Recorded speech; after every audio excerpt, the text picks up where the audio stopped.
அதுல கருப்பு எள்ளு பாப்பங்களை போக்குங்க. ஓ. பொதுவா பூஜைக்கெல்லாம் வெள்ளை எள்ளு யூஸ் பண்ணுவோம், ஆமா. தர்ப்பணத்துக்கு தான் கருப்பு எள்ளு யூஸ் பண்ணுவோம். இங்க கருப்பு எள்ளு யூஸ் பண்ணலாங்க, பாப்பங்களை போக்கக்கூடியவ. ஓ, சிவராத்திரியில சிவராத்திரி அன்னைக்கு பண்ணலாம் பண்ணலாம் பண்ணலாம். கருப்பு எள்ளு ஆமா ஆமா சாத்தலாம். 2வது காலம் பொழுது சுவாமிக்கு பில்வம் சாத்துறாங்க. முதல் காலத்துல தாமரை, 2வது காலத்துல பில்வம்.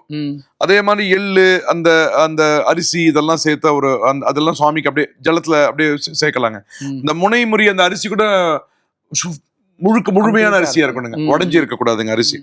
அது பண்ணலாம். 2வது காலத்துல நைவேத்தியம் பண்றது பாயசம்னு சொல்றாருங்க. பாயசம் நைவேத்தியம் பண்ண சொல்றா. பழங்கள் முதல்ல தேங்காய் மாதிரி, 2வதுல கொய்யா பழம்ங்க, கொய்யா பழம். அதே மாதிரி அர்க்கியம், 3 முறை அர்க்கியம்.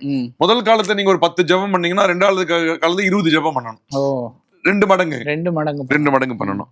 3வது யாமத்துல பார்த்தோம்னா அந்த வெள்ளருக்கம்னு சொல்லுவாங்க, வெள்ளருக்கு புஷ்பம். அது மாதிரி ஊமத்தம் புஷ்பம், அந்த புஷ்பத்துல அது சேர்க்கலாங்க.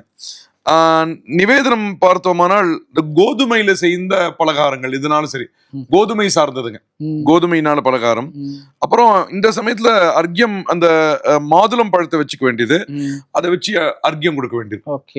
முதல் காலம் தேங்காய், 2வது காலம் கொய்யா பழம், 3வது காலம் மாதுளை. இந்த பழங்கள்ல நிவேதனத்துல முதல் காலம் அன்னம், 2வது காலம் பாயசம், 3வது காலம் கோதுமையினால் செய்யப்பட்ட பக்ஷணங்கள்.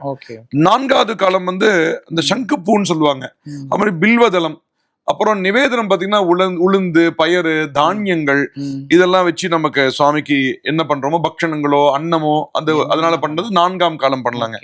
இந்த காலத்துல வாழைப்பழம் நிவேதனம் பண்ணுங்க.